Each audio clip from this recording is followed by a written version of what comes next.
O tema de hoje é o anticristo e como ele é apresentado por Nietzsche, que é um filósofo alemão, né? Talvez um dos mais importantes do nosso mundo moderno.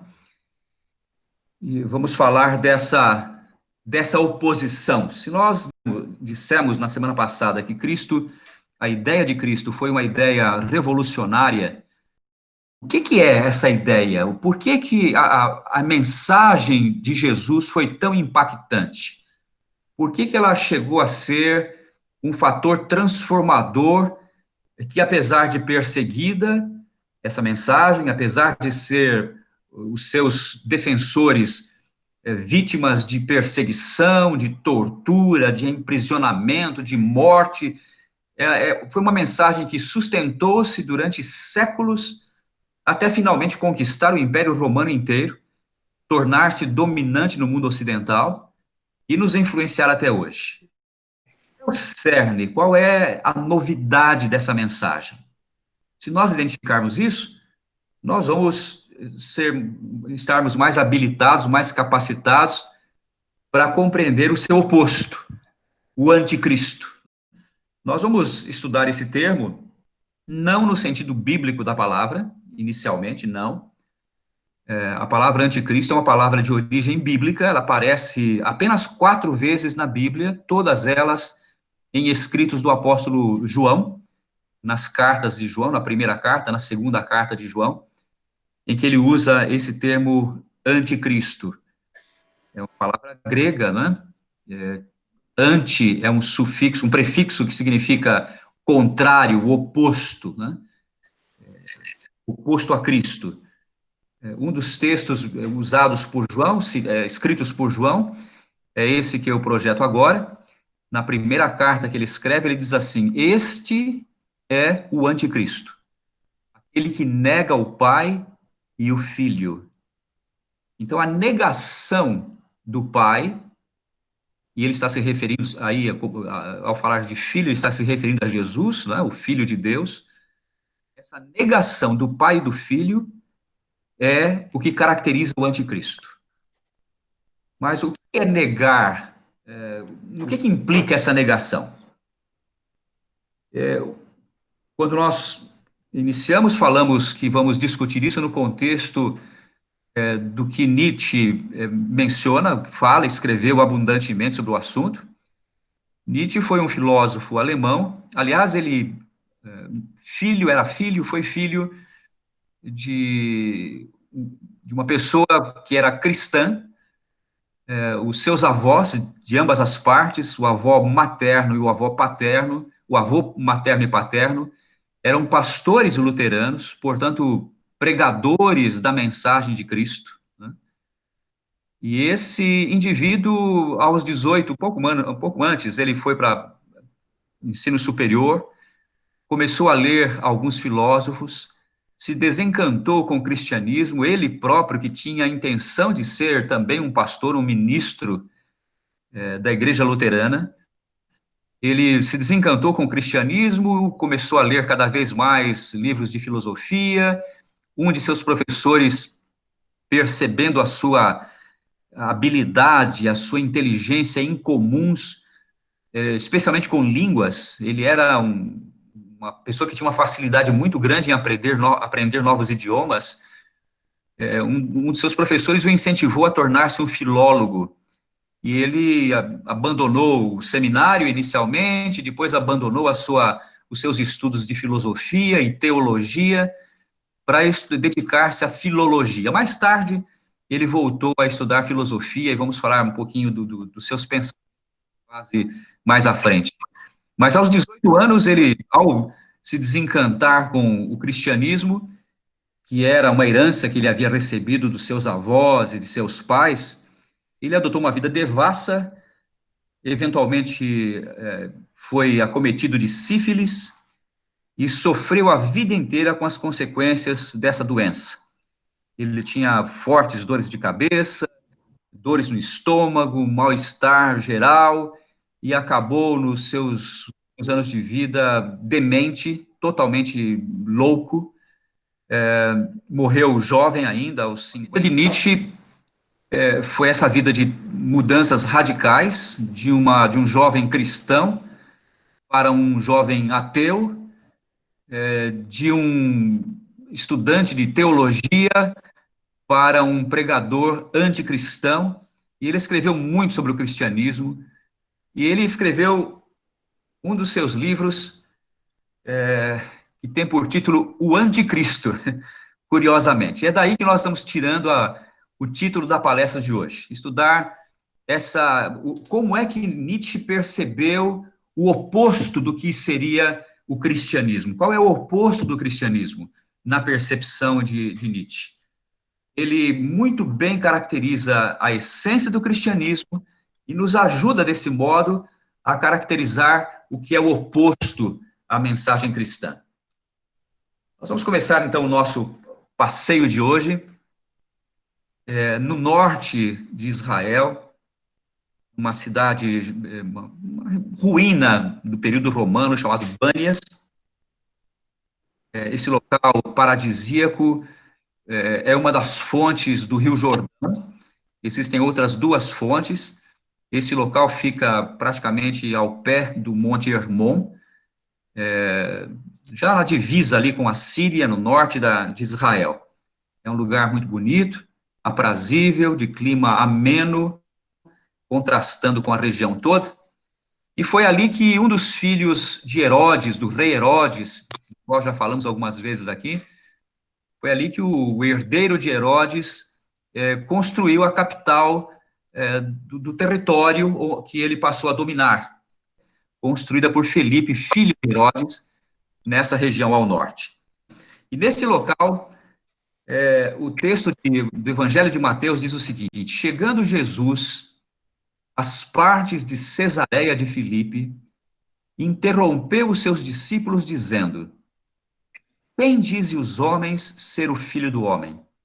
Essa é uma expressão que ele usava para si próprio. Ele, muitas vezes, referiu-se a si próprio como sendo o filho do homem. E ele reuniu, então, ali em Cesareia de Filipe os seus discípulos e disse: escuta, o que é que estão falando a meu respeito? O que as pessoas dizem que eu sou? O que eles falam?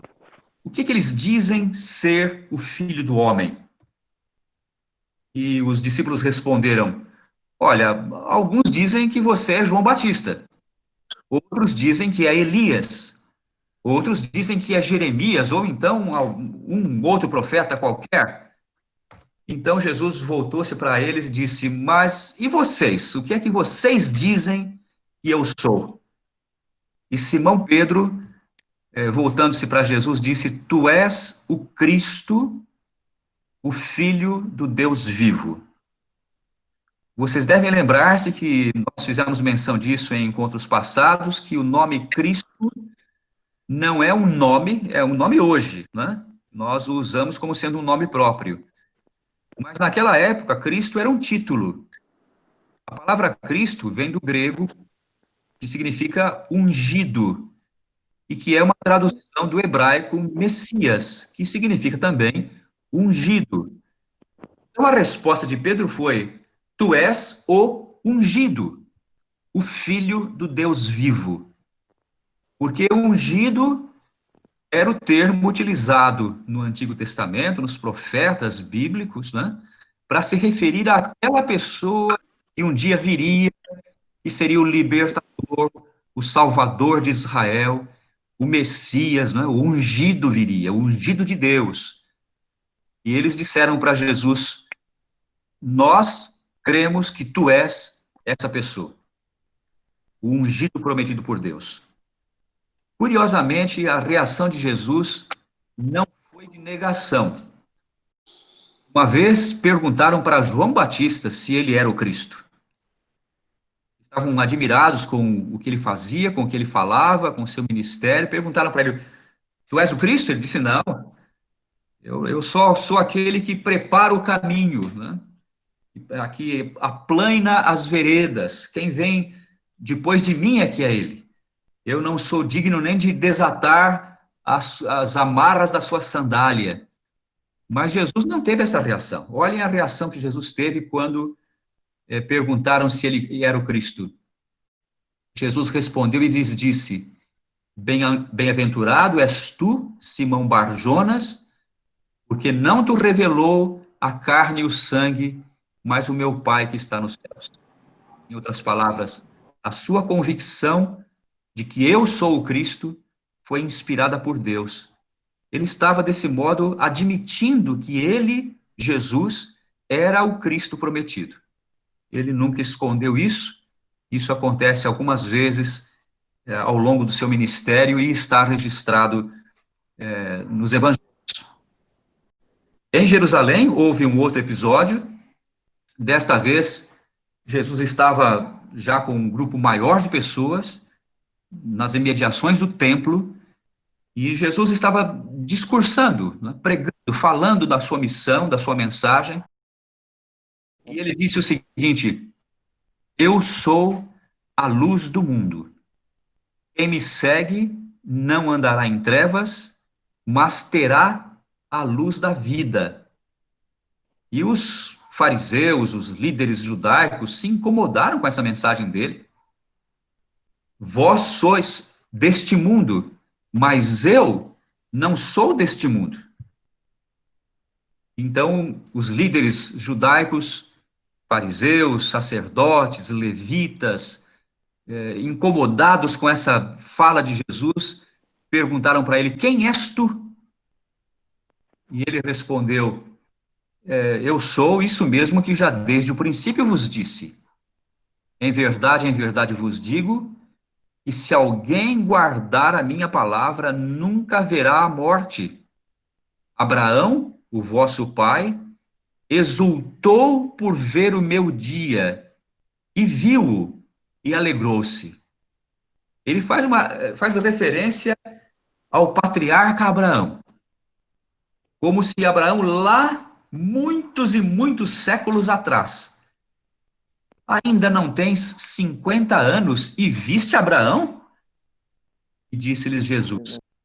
A palavra eu sou foi dita por Jesus, provavelmente em grego, talvez em aramaico, nós não sabemos com certeza. Mas ela foi registrada nos evangelhos em grego. E essa expressão ego eimi, significa eu sou, é a mesma expressão hebraica que dá origem, né, o radical que dá origem ao nome sagrado de Deus, Jeová, Yahvé, ou como nós queiramos pronunciar, porque é um nome que a pronúncia se perdeu. Isso nos remete àquele episódio em que Moisés é chamado por Deus para libertar o povo de Israel do Egito, e esse Deus que apresenta-se para Moisés como o eu sou, é o mesmo Deus que deu os 10 mandamentos, né? E Jesus está dizendo, antes que Abraão existisse, eu sou. Ele se equipara, ele se iguala, ele se identifica com o Deus que deu a Torá para Moisés e, portanto, para o povo de Israel. Ele se identifica como aquele que é o autor da Torá, o autor dos 10 mandamentos e de todos os ensinamentos mediados por Moisés. Isso foi para os fariseus um choque. Equiparar-se com Deus para eles era uma blasfêmia. E eles travam aí um diálogo no templo, Jesus, os sacerdotes, os líderes judaicos, e um deles, então, diz os evangelhos, está em Mateus capítulo 22 isso, um deles pergunta, mestre, então qual é o grande mandamento na lei? E Jesus responde, amarás o Senhor teu Deus de todo o teu coração. Este é o primeiro e grande mandamento. O segundo, semelhante a este, é amarás o teu próximo como a ti mesmo. O autor da lei, se não houver amor, a obediência a essa lei não tem nenhum sentido. Ela não foi feita para ser obedecida como tendo um valor intrínseco. É um instrumento, ela é um meio, é um veículo para se expressar o seu sentido, que é o amor. A obediência legalística, A obediência, ainda que estrita, fiel, zelosa, se não for inspirada pelo amor, lei, essa lei não tem valor nenhum. A lei se resume no amor, disse Jesus. E é curioso que, se nós analisarmos os 10 mandamentos, fica muito claro a gente perceber que ela é dividida, os mandamentos são divididos em duas seções. A primeira delas, os 4 primeiros mandamentos, referem-se às nossas obrigações para com Deus. Não terás outros deuses diante de mim, não farás para ti imagem de escultura, não tomarás o nome do Senhor teu Deus em vão, lembra-te do sábado para santificar. São todos mandamentos, os 4 primeiros, que se referem às obrigações do homem para com Deus. Amar a Deus sobre todas as coisas. E os últimos 6 mandamentos são todos eles referências às nossas obrigações para com o nosso semelhante, para com o próximo. Amar ao próximo como a nós mesmos. Então, o 5º mandamento, honra teu pai e tua mãe, né? Não matarás, não adulterarás, não furtarás, não dirás falso testemunho, não cobiçarás. Os últimos 6 mandamentos são obrigações para com o nosso próximo, para com o ser humano. Então, Jesus resume esses 10 mandamentos e todos aqueles que deles derivam, como dizendo, olha, o resumo da lei é o seguinte, amar a Deus e amar ao próximo. Desses 2 mandamentos dependem toda a lei e todos os ensinos dos profetas. Quando nós olhamos, portanto, para os escritos bíblicos, sob essa perspectiva, sob esse ensinamento de Jesus, fica muito claro, muito fácil entender os ensinamentos dos apóstolos, por exemplo. O apóstolo Paulo, ao escrever para os romanos, um dos trechos diz o seguinte: quem ama aos outros cumpriu a lei. A lei, quem ama está satisfazendo todo o espírito da lei. E ele continua, com efeito, não adulterarás, não matarás, não furtarás, não dirás falso testemunho, não cobiçarás. E se há algum outro mandamento, tudo nesta palavra se resume: amarás ao teu próximo como a ti mesmo. O amor não faz mal ao próximo, de sorte que o cumprimento da lei é o amor. Quando nós pegamos a Bíblia, é um livro maçudo, né? Com centenas e centenas de páginas. E às vezes nós ficamos confusos em saber o que é o que aquele calhamaço de ensinamentos está ensinando. Mas Jesus, didaticamente, de maneira muito simples e singela, ele diz: a lei toda, tudo isso pode ser resumido numa única palavra, e a palavra é amor. Se as coisas, se as práticas religiosas, se a ética, se os relacionamentos não forem pautados por essa atitude, amor, nada disso nessas centenas de páginas, esses milhares de ensinamentos, nada disso tem valor. Amor é a essência da minha mensagem, em outras palavras. O apóstolo João entendeu isso muito bem. Ele escreveu na sua primeira carta: aquele que não ama não conhece a Deus, Deus é amor. Essa é a mensagem central do Cristo. Isso é o Cristo. Se Deus é amor, e Jesus disse, eu sou, antes que Abraão existisse, eu sou. Se ele é aquele mesmo Deus que deu a lei para Moisés, ele é amor, ele é a essência do amor. Ele disse, quem vê a mim, vê o Pai. Mas é curioso que, ao dizer que Deus é amor, e definir o seu ministério em termos de, essencialmente, um ministério de amor, ele escolhe muito bem a palavra que usa. Como nós já comentamos também em ocasiões anteriores, em português nós temos essa palavra amor para falar de uma porção de sentimentos diferentes. Amor, para nós, significa muitas coisas.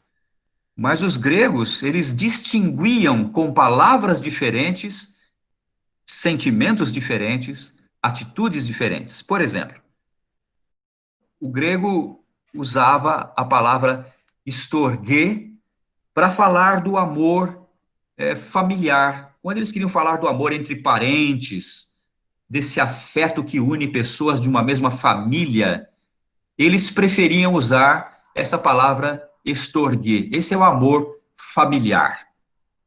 Mas quando eles queriam falar do amor entre irmãos, por exemplo, não é o amor entre parentes, é um amor mais estreito, é o amor que há entre irmãos.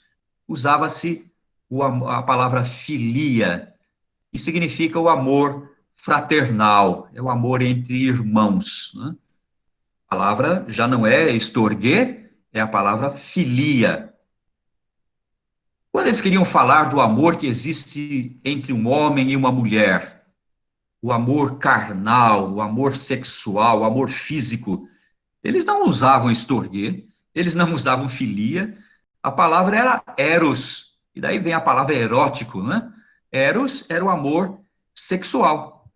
Palavras diferentes para falar de amor. Nós usamos amor para falar de amor entre parentes, do amor fraternal, a gente fala em fazer amor, referindo-se ao amor físico, mas é curioso que quando Jesus diz Deus é amor, ele não usa nenhuma dessas três palavras. Ele usa uma quarta palavra.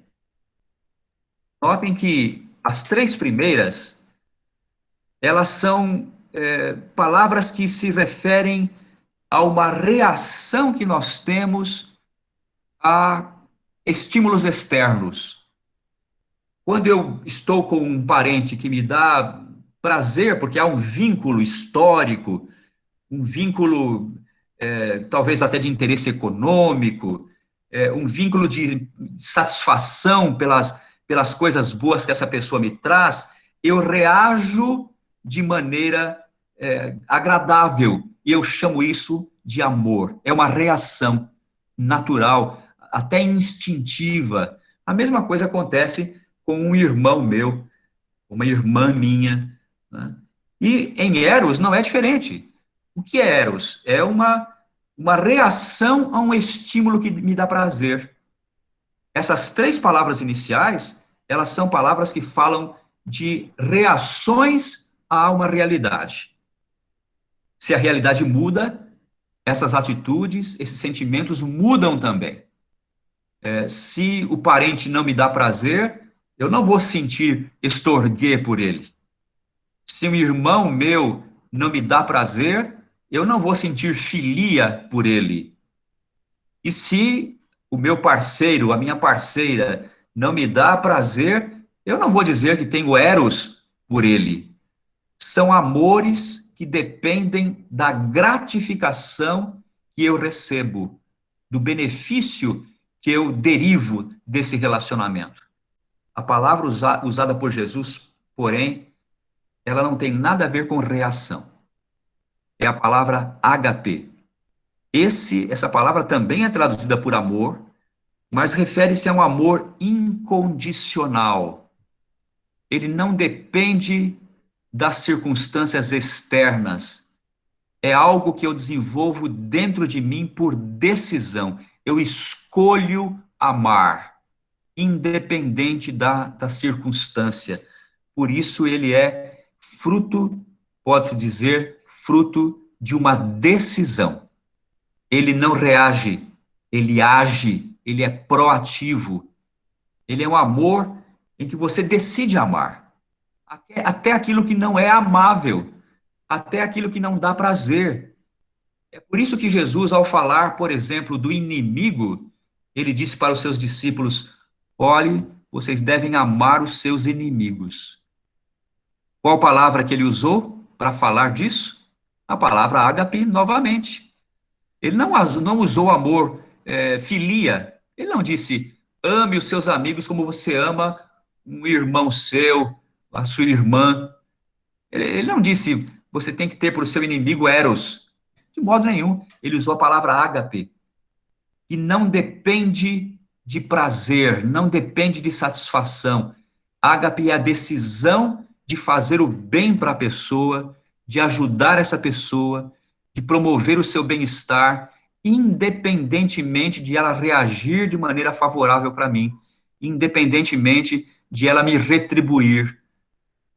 O que Jesus está dizendo é que o ministério dele era um ministério de amor, que trata os bons e os maus do mesmo jeito. Em certa ocasião ele disse: olha, o sol brilha para bons e maus, né? A chuva cai sobre justos e injustos. Portanto, sede vós perfeitos, como é perfeito o vosso Pai que está nos céus. Deus é amor. Ele decidiu tratar todos de maneira igual. E essa é a essência do ministério de Jesus.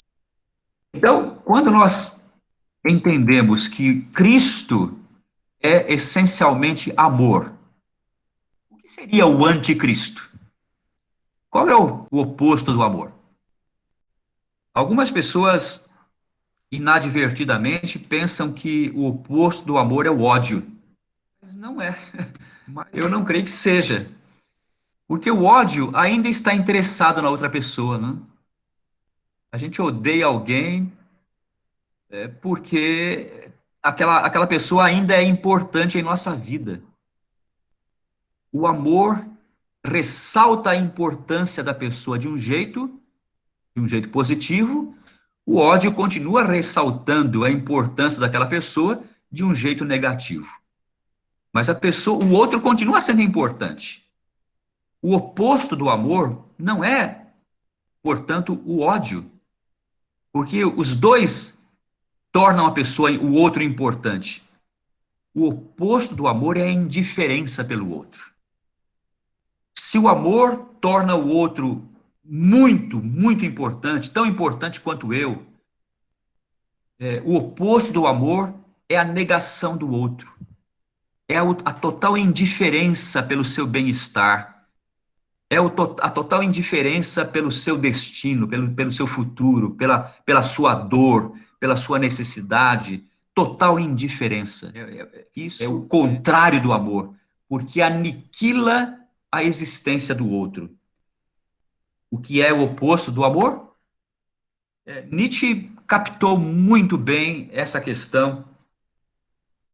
E a gente vai olhar alguns textos que ele escreveu. Ele produziu uma obra extensa. Vários dos seus livros foram publicados póstumamente. Notem que o livro Origem das Espécies, de Charles Darwin, foi publicado em 1859, portanto, quando Nietzsche estava começando a sua carreira anticristã, a sua carreira de ateu, a sua carreira de estudo dos grandes filósofos, das grandes ideias da época. E os seus escritos mostram com muita clareza que ele foi bastante influenciado pelas ideias de Charles Darwin. E foi se desenvolvendo em complexidade, pouco a pouco. Formas mais simples de vida foram se adaptando, os mais hábeis sobreviveram, os menos aptos morreram, e a vida foi evoluindo até nós nos tornarmos esses seres que somos hoje. Mas as coisas foram assim, ao longo de eras, de longas eras, melhorando, melhorando e melhorando. Não foi Deus que criou. Deus está morto, era a filosofia da época, era o pensamento que dominava a época da juventude de Nietzsche. Ele declarou: Deus está morto. Deus permanece morto. E quem o matou fomos nós. Como haveremos de nos consolar, nós, os algozes dos algozes? O que o mundo possuiu até agora de mais sagrado e mais poderoso sucumbiu exangue aos golpes das nossas lâminas. Nunca existiu ato mais grandioso, e quem quer que nasça depois de nós passará a fazer parte, mercê deste ato, de uma história superior a toda a história até hoje. Nietzsche claramente diz que a morte de Deus é um avanço para a civilização. A morte de Deus, a ideia de que Deus não existe, torna o homem melhor, de acordo com Nietzsche. Por quê? Uma das razões que ele apresenta é a seguinte: porque o cristianismo dizia que Deus criou um mundo bom e que o mundo, por causa de uma decisão do homem, por uma escolha do homem, tornou-se um mundo mau. O cristianismo diz que nós vivemos em um mundo mau, que nós precisamos domar esse mundo. Nós precisamos controlar os nossos instintos, porque eles são pecaminosos. Esse é o ensino tradicional do cristianismo. Que eu não posso dar vazão aos meus instintos, porque eles não são bons. Se eu deixar os meus instintos fazerem o que querem, eu vou cometer crimes horrendos. Eu preciso, portanto, me disciplinar, eu preciso, como disse Paulo, esmurrar o meu corpo e submetê-lo à servidão. Nietzsche disse, essa negação da natureza, disse Nietzsche. A natureza tem que deixar livre para que ela possa evoluir. Nós não podemos sufocar esse processo da evolução. Era essa a sua ideia. Então, nesse livro sobre a genealogia da moralidade, Nietzsche diz o seguinte: por muito tempo, o homem considerou suas inclinações naturais como sendo uma coisa má.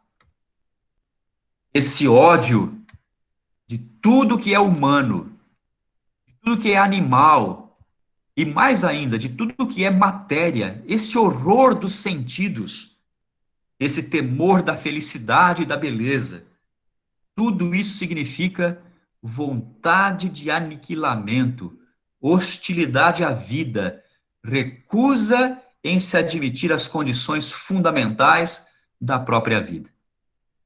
Notem que ele diz que controlar os instintos, controlar aquilo que nós temos de animal, é ir contrário à própria essência da vida. Em outras palavras, ele está querendo dizer que nós devemos deixar o animal se expressar. Então, o que Nietzsche faz é contrapor o cultural. O cultural é aquilo que controla o animal, né? Nós nascemos nus, nós nascemos sem linguagem, e nós vamos adquirindo uma cultura. E Nietzsche diz, essa cultura, ela é uma cultura escravizante, ela limita o natural. O cultural se opõe ao natural. Nós nascemos nus e a cultura nos coloca uma roupa para esconder a nossa nudez. Nós temos desejos e a cultura diz, não, isso não pode. Isso é pecado, isso é proibido. Então, Nietzsche contrapõe o cultural, que ele acha que isso é ruim, em grande parte. Isso é apenas para segurar, para limitar, para enjaular o animal feroz. O cultural controla o animal e ele, de certo modo, valoriza o natural, as coisas da natureza, como se a natureza fosse toda ela boa. Naturalmente, isso é uma utopia. Imagine se nós fôssemos dar vazão para todos os instintos que o ser humano tem. Como seria a vida? Se cada um não fosse, de algum modo, cerceado, educado, cingido pela cultura, pelos valores que limitam o natural, e dizem isso pode, isso não pode. Essa vontade você pode expressar, essa vontade não deve ser expressa de qualquer jeito. Tem o lugar, tem a hora, tem o momento. Então há um conflito entre o cultural e o natural. O cristianismo valoriza o cultural. Ele valoriza os valores que disciplinam a natureza. Nietzsche, por outro lado, apresenta o oposto. Ele valoriza a expressão da natureza e dizer, não, tem que soltar isso, tem que deixar o natural ser natural, sem grande disciplina, sem grande controle. E ele faz uma crítica do cristianismo muito severa, e em grande parte correta. Nós devemos admitir isso. Eu vou ler o que ele fala. Boas ações, aquelas boas ações, né, que os cristãos praticam. Boas ações, elas são, na verdade, ações más sublimadas. Isso é, embelezadas. Então, é feio ser egoísta, mas eu posso mascarar o meu egoísmo. Autoexaltação é uma coisa feia, mas eu posso mascarar, vestir essa minha vaidade com uma aparência bonita. Então eu faço uma boa ação para mascarar, na verdade, as minhas intenções por trás disso, que é parecer bonzinho para os outros, que é ter uma imagem de pessoa diferenciada, uma pessoa que merece crédito, e eu ganho desse modo no meu ambiente, nos meus relacionamentos, eu ganho aplauso, eu ganho simpatia, eu ganho benefícios. Eu vou ler novamente o que ele diz. Boas ações são apenas ações más enfeitadas, sublimadas. E as ações más são as boas ações praticadas de modo grosseiro. Então, quando eu faço alguma coisa de maneira grosseira, eu chamo isso de uma má ação. E ele continua lá na frente. Em qualquer dos casos, a única demanda do indivíduo por autogratificação, ela fica satisfeita. O que ele está dizendo é que as boas ações que os cristãos praticam, na verdade, no fundo, elas apenas buscam a autogratificação. Quer a pessoa seja um egoísta explícito, ou seja, um altruísta mascarando o seu egoísmo, de qualquer modo, o ego está buscando autogratificação e ele se satisfaz. Essa é a crítica que ele faz ao cristianismo. Ele não acredita em boas ações. Ele não acredita em boas intenções. Ele não acredita em amor ágape, aquele amor desinteressado, aquele amor princípio que você faz o bem porque é bom, ainda que eu tenha prejuízo. Ele não acredita nisso. Ele acha que o amor ágape é uma máscara de más intenções. E mais à frente ele diz, no livro Humano, Demasiadamente Humano, ele diz assim: permite-se ao homem agir como pode, isto é, como deve, seja em atos de vaidade, atos de vingança, de prazer, utilidade, malícia, astúcia, ou em atos de sacrifício, piedade, conhecimento. Sua capacidade de julgamento é que determinará onde essa demanda por autogratificação irá levá-lo. Traduzindo, embora seja muito óbvio o que ele está dizendo aí, mas colocando em outras palavras, ele está dizendo o seguinte: todos os seres humanos buscam autogratificação. Cada indivíduo está preocupado consigo próprio, não está preocupado com o outro. Essa história de amor é conversa. Não existe amor. Todo mundo procura autogratificação. Mas uns mascaram isso de maneira melhor que os outros. Alguns buscam autogratificação fazendo o quê? Com vaidade, com vingança, buscam prazer, buscam aquilo que é útil, fazem isso com malícia, com astúcia. Mas outros mascaram esse seu egoísmo, mascaram a sua autogratificação, fazendo isso com sacrifício aparente, com piedade aparente, com busca de sabedoria aparente. Mas no fundo, são todos hipócritas. Essa é a mensagem de Nietzsche. Essa é a filosofia de Nietzsche. E não existe amor no mundo. E é compreensível de onde vem essa ideia dele, né? Vocês se lembram que nós conversamos sobre as duas únicas grandes, básicas ideias que existem na civilização. De onde vem o mundo? Bem, eu só tenho duas possíveis respostas. Ou alguém o criou com um propósito, ou ele surgiu do nada por acaso. Não existe uma terceira resposta. Ou há uma intenção, ou foi o acaso. Se eu opto, eu não posso provar nenhuma coisa nem outra. É uma opção, é uma escolha, na verdade. Se eu escolho crer que alguém criou esse mundo, o meu comportamento vai ser um. As consequências dessa ideia seminal, fundamental, vai ser bom. Deus criou um mundo tão bonito, tão belo, certamente isso é uma expressão de amor, portanto, ele quer o bem-estar das pessoas.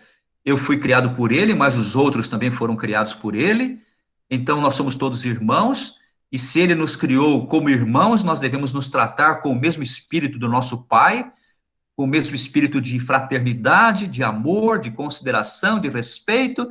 Então, existe uma ética, né? Quando a gente crê na criação, existe uma ética. Isso nos leva a uma ética. Agora, se eu creio que, como Nietzsche cria, que o mundo veio do nada, que as coisas vieram a ser o que são por processo de evolução, que não existe desígnio, e esse processo evolutivo é de acaso, e que sobrevivem os mais fortes. Os mais fracos vão sendo deixados para trás.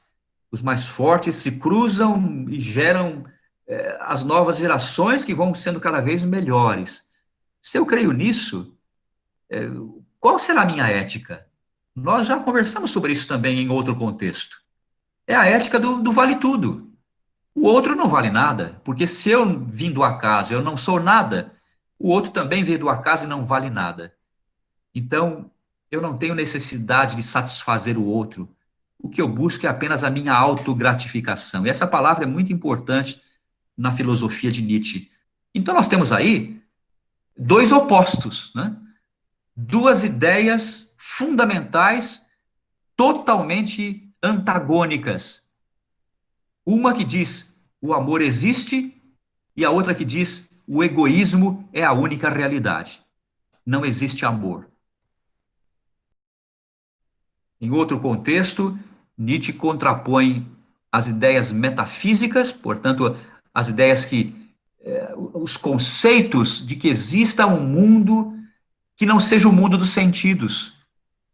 O metafísico é uma referência a coisas que nós não vemos, a um Deus que nós não podemos tocar, ver, apalpar, cheirar. Esse mundo de ideias, que foi um mundo que Platão sugeriu lá atrás, que existe um mundo das ideias. Nietzsche é um crítico de Platão. E ele fala que o cristianismo é um platonismo para as massas. É um platonismo piorado. E o cristianismo sugere que existem coisas abstratas, coisas lá no céu, coisas etéreas que eu não posso ver, que eu não posso apalpar, mas que devem ditar como deve ser a minha vida. E eu nego o físico. Então ele fala que o metafísico é outra ilusão, que o que vale é o físico, é o que eu posso sentir, é o que eu posso apalpar. Então ele valoriza muito os sentidos, e a vida, segundo ele, deve ser pautada pelos sentidos. Aonde fica, então, o amor? Esse mundo em que prevalece a seleção natural, em que prevalece a sobrevivência dos mais fortes. Aonde fica o amor? Nietzsche e outros filósofos sugerem que o amor foi uma invenção dos mais fracos. A lógica é a seguinte: bom, eu não tenho a força que o meu inimigo tem. Eu não tenho o dinheiro que ele tem. Eu não tenho o poder que ele tem. Eu não tenho unhas e dentes como ele tem. Como é que eu vou sobreviver nesse mundo? Então eu tenho que convencer o poderoso de que o amor é uma coisa boa. Se eu convencer o forte a me amar, eu tenho uma chance de sobreviver. Então ele diz que o amor foi uma invenção dos fracassados para poder sobreviver num mundo em que onde os fortes sobrevivem. Só os fortes sobrevivem. Então os fracos, para poderem sobreviver, inventaram o amor. Se eles convencerem o forte de que eles precisam amar os fracos têm uma chance de sobrevivência. Que ideia! E isso é essencialmente o anticristo. É a negação da existência do amor. O anticristo é colocar o eu no centro e ignorar totalmente o interesse do outro.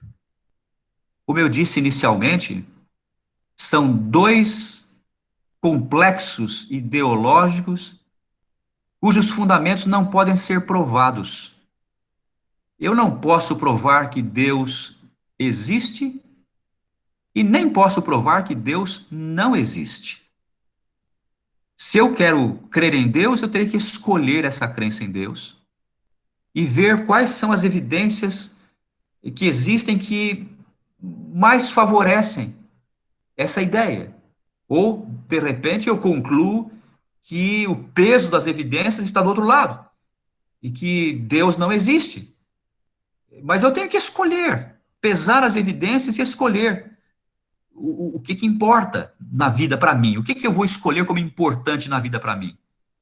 Eu vou escolher que Deus existe e que o amor existe, que o amor é a melhor maneira de viver, o respeito pelo próximo, a consideração, ou eu vou escolher que Deus não existe, dane-se todo mundo, o que importa sou eu, e eu vou fazer as coisas do jeito que me interessam. Eu até posso, nesse caminho egoísta, egocêntrico, eu posso mascarar isso, como Nietzsche sugere, eu posso mascarar isso com a casca do amor cristão, né? De que eu sou uma boa pessoa, eu trato bem as pessoas, mas eu faço isso quando convém. Quando não me convém, o que eu faço? Eu viro as costas para aquela pessoa, eu a trato com desprezo, desconsideração. O critério é quando é que eu amo? Quando me convém ou incondicionalmente? Incrível que pareça, esse mundo está sendo dominado por muitas pessoas que, se não explicitamente, se não abertamente, se não publicamente, adotaram a atitude do anticristo. Pessoas que não querem nada, não querem saber de nada do bem-estar alheio. Elas, tudo que fazem, tudo que pensam, tudo que planejam, tudo que buscam é a sua autogratificação, é o seu enriquecimento. E para conseguirem isso, não há regras, não há contenção, não há limites, não há moral, não há ética, não há valor nenhum que assegure.